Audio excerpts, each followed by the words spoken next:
I will do my usual just quick run over of what's going on and maybe a little bit of backtracking and talking about some of the things that I've already talked about, but I'll keep it brief.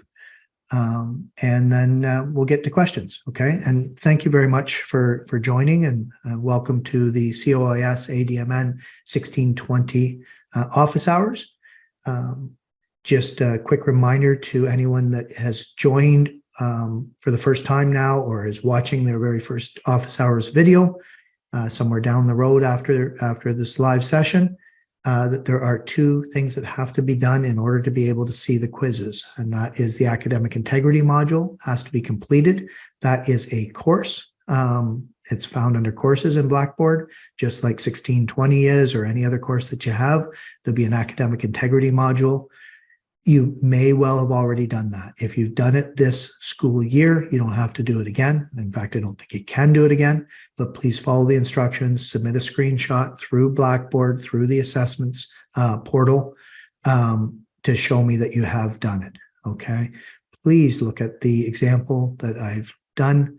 I do need to see your name on the screenshot. That's the biggest one that students fail to do sometimes. So, I have to mark those manually, meaning that I have to have eyes on them.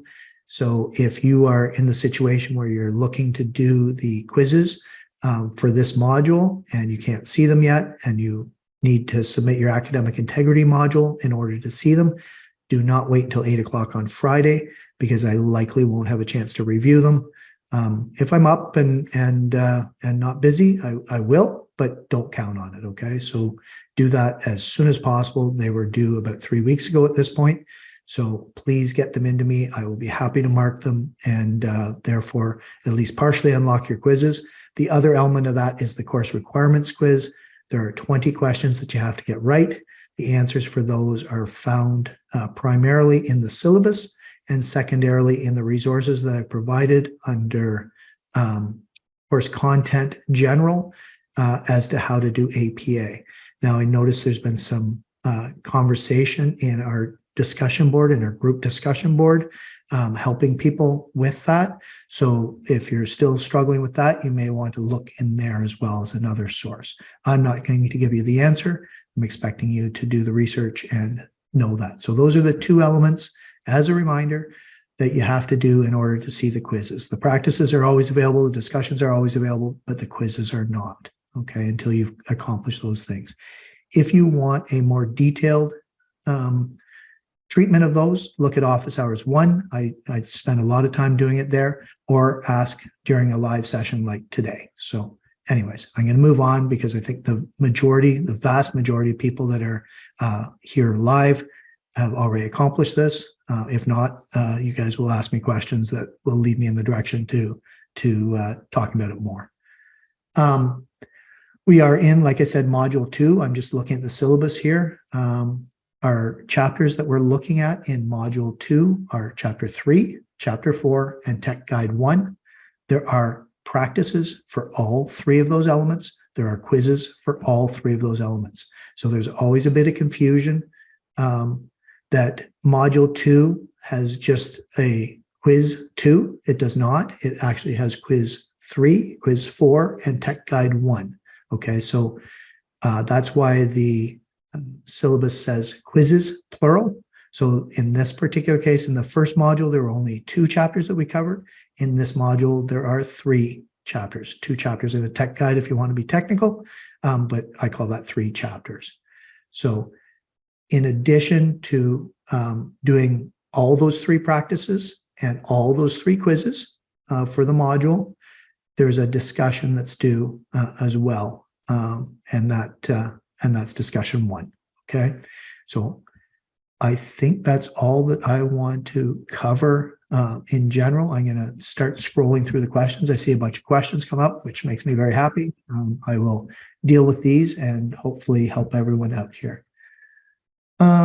So just reading them. How long do you think it should be spent on each discussion question? I've been doing research for like the past 2 hours, and I'm kind of afraid to start writing because I'm not sure if I'm going to answer the question properly. That's fine. So that's a great question. We're only talking let's just go to our syllabus again. We're only talking about a 400 to 500 word answer. So I'm not looking for a ton of information. I'm looking for 3 cited sources. So the content, I mean, you want to do some research. I would think that a couple hours would be enough to research and complete at least one of the two discussion questions. So each discussion, just backing up for a second, each of the discussions has 2 questions in it. So I would think maybe 3 hours altogether would be around the right time if you're an efficient researcher.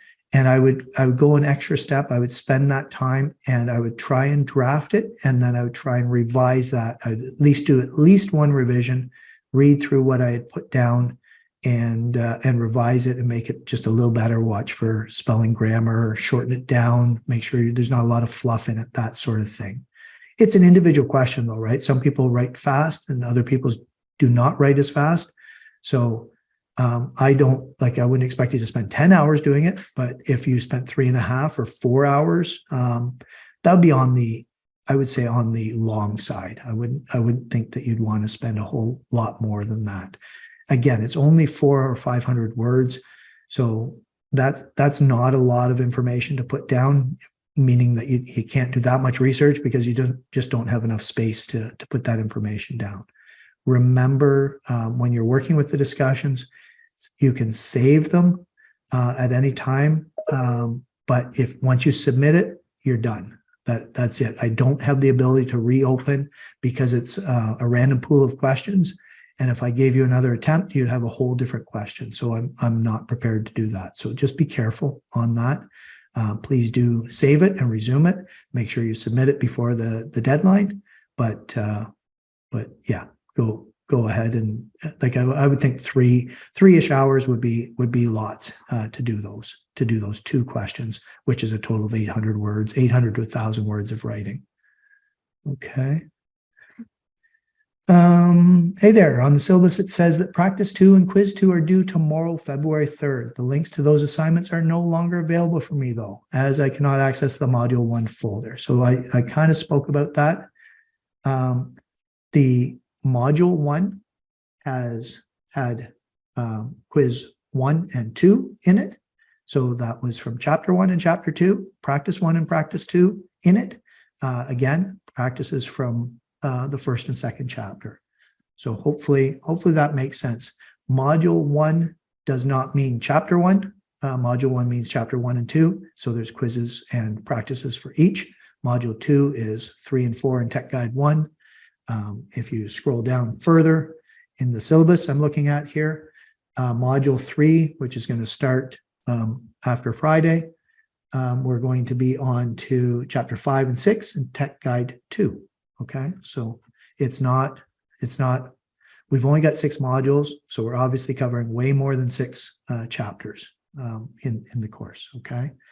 The other place to find that, if it's still not making a ton of sense or not clear or whatever, if you look into course content and you click on the module 2 or whatever module that's available, I leave them all open once they're open. It tells you what the learning objectives are and it tells you what the readings are. And again, it says when I say required, it says under assessments, complete module 2 practices, plural, and complete module 2 quizzes, plural. That doesn't imply that there's just one quiz. It means that there's more than one quiz to be completed. So hopefully that's clear. Thank you. I was able to complete my quiz and my Tech Guide quiz. Excellent. That's good. Good to hear. If you're not able to see quiz for module 2, please try to see in your My Grades if you don't have a mark of AIM. Yeah. So yeah, that's thank you, Suraj, for that sort of reminder to people. Look in your grade book. Keep looking in your grade book. Everything that I have in the course is marked out of the number of percent that it is in your final. So each quiz is worth 2%, so they're going to be marked out of 2. Each practice is worth 1%, so they're marked out of 1. And each discussion is, I'm gonna have to look for a second. I feel like they're out of 6. They are out of 6. So they're marked out of 6, which is 6% towards your final mark. Now, here's a flaw in Blackboard that it's a known flaw, but there's just too many people in the class for me to sort of work around it. So if you did, let's say you did module 1 and you did your 2 quizzes and your 2 practices. Let's say you did really well. You got perfect on them. So you've got 4% for the 2 quizzes, 2% for the 2 practices. So you've got 6 out of 6. Go into module 2 and you decide that it's too close to the Super Bowl. You're just going to watch football games. You are not going to go to class. You're not going to hand anything in. If you look at your mark at the end of module 2, it is going to say 6 out of 6. If I don't go through and assign zeros to everything, it doesn't change the denominator. So really, it should say 6 out of, and there'd be another, 3 times 3 and 9. So it should say 6 out of 15 at that point, but it won't. I'm ignoring the discussion mark for a moment. It'll just say 6 out of 6. So I've had students, and not good students, say to me at the end of the course, but I thought I was doing really well. I had 3 out of 4. Well, that just means that you only attempted 4% of the course, okay? So do look at your grades. Don't trust the percentage, but do look at your grades. That the numerator, the top on the fraction, is going to be the number of percent that you've gained out of 100% towards your final mark. Okay, I do that for all my courses just to make it hopefully easier to understand. But with 300 plus students and lots of people not submitting things, I'm not spending the time, and I'm not asking my workshop leaders to spend the time and put zeros in if they don't bother to attempt it. Okay, so that's on you guys to understand what's going on there. Discussions, I do want to talk just a second about discussions. What we're going to do, they're obviously due tomorrow. We are going to mark them as fast as we can so that by the end of next week, you have feedback, and very specific feedback on what you did well and what you did not so well maybe.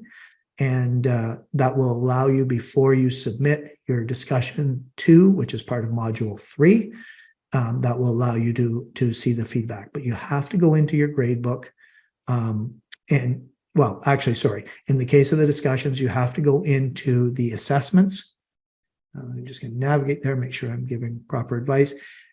Go into the assessments, the discussion folder, and you'll see that your discussions are always open once they've been opened. So you'll be able to see discussion 1. It's not going to disappear or anything like that. The mark will come up with all the feedback will come up in discussion 1. You'll be able to see it there. Okay. All right.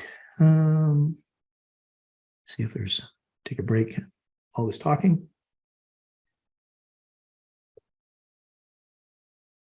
Misunderstood the syllabus. Okay. Yep. No problem. I mean, these things definitely happen. I do try and be very specific, and that's why I say the office hours 1 was so crucially important, because I try and lay it out as much as I can.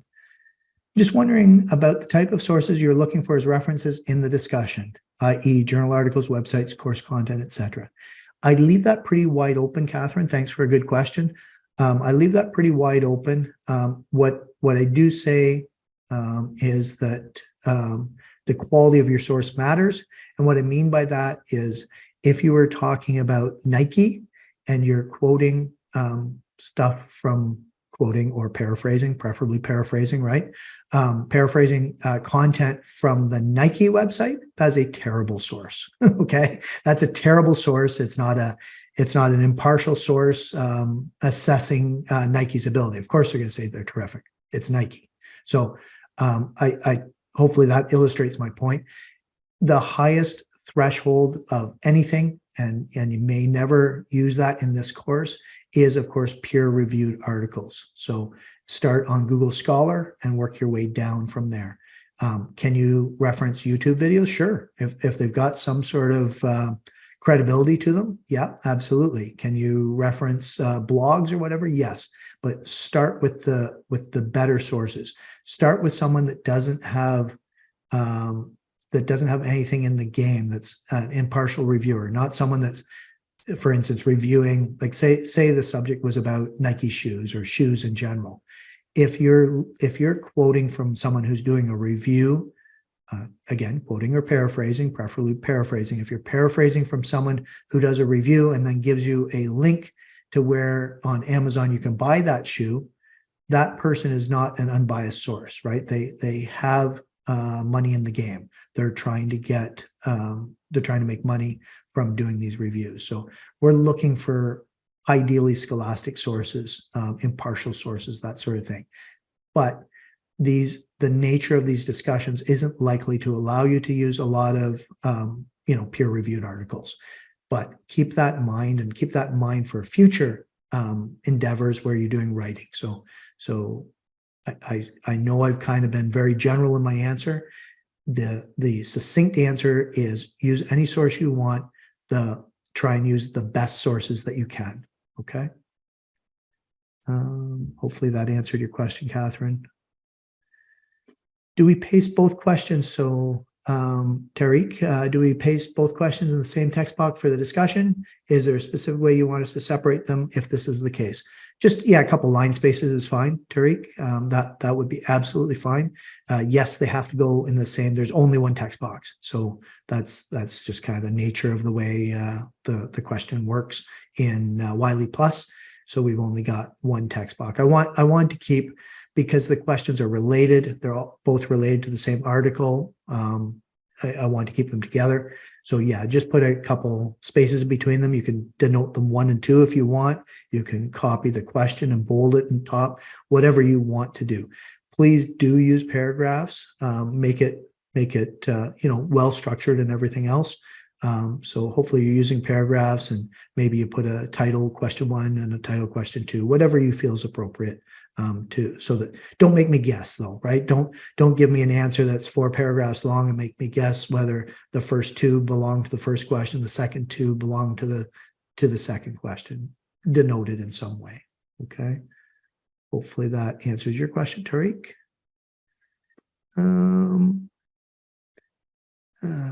I know you said that we should look at journal articles first, but those start about 30 pages and most are 50 to 75 pages. So would you recommend looking at things published by news sites instead as reliable sources? So yeah, that's, so a couple comments about that. And that's a really valid thing. We're talking about a weekly 400 to 500 words times 2 discussion.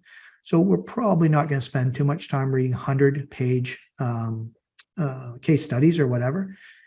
What I would say though is those case studies, if you are using them, there's always a summary in them. So it doesn't mean at this level, I mean, we're not talking about your undergraduate thesis or a graduate thesis or anything like that. At this level, if you look at the summary, that's probably a really good place to start on an academic paper. When I did my capstone and I wrote a fairly long thesis for my master's, that's where I would scan, because there were hundreds of articles to go through. And now I had weeks and weeks to do it, but there were hundreds of articles to go through. That would be my first stop to see if that particular article was useful to me. So don't worry too much. I'm not suggesting that, hopefully I've been clear, I'm not suggesting that you do need to use peer-reviewed articles to answer my discussion questions that are sort of newspaper articles, right? So do feel free to use news articles. Of course, I think we all know that that news articles are increasingly more biased, but hopefully we can find things that we can trust, or we can at least look at different points of view on the same article, on the same element. Okay. Does that help you out? And I'm not going to name you because you private message me. All right. That would probably have helped me before I started reading articles as long as books. You're welcome. Hopefully you learned something really interesting. You know, as in all seriousness, as we go further along our academic journey, there's a lot of reading, there's a lot of digesting, right? So it's not a terrible thing to have spent time doing that, but don't spend that kind of time on these. Okay. Okay, excellent. Is the first question essentially asking for upsides of the delivery app model? So when you say that, and I'm not naming you because it's a private message, when you say that, keep in mind that there's probably 7 or 8 different potential questions. So I don't know what question you're talking about. So I can't really comment on that. If you want to stick around afterwards, I'm happy to have you share your screen with me or give me a chance to scroll through, but there's a bunch of different questions, right? I keep, every time I teach the course, I add some more questions to the pool, maybe take some out. So everyone in this class is not answering the same question, in other words. Okay, so hopefully that's clear. All right. Are there any other questions? Anyone? You're welcome to ask questions audibly or on video, as well as in the chat box, whichever you like. So just looking forward, and I kind of touched on this already. We're going to get to the end of this. Everything's due tomorrow at 11:59. That's 11:59:00. Again, if, as I said before, if Wiley Plus or Blackboard says it's late, I treat it as late. So please don't leave it to the last second. You have every right to. I don't take away your right to do that. But if you have an internet hiccup and it costs you 15 seconds at 10 seconds before, and it makes you 5 seconds late, it's a 0. Okay, so please plan your time, manage your risk, do whatever you need to do. I get it. People have all sorts of competing things going on. That's why I set out the whole module, give you 2 weeks to look at things. Hopefully you're not in a position where you're trying to cram everything in at the last second, because it generally doesn't work out well, or if it does, it's quite stressful to do that. So once we get to Friday, even though the module technically says that it ends on Sunday, which it does, there's nothing due on Saturday or Sunday. And then module 3 is going to open up, and module 3 is in many ways exactly like module 2. And what I mean by that is there are 2 chapters and a tech guide, which means there's 3 practices, 3 quizzes, and a discussion that are due Friday, February 17th.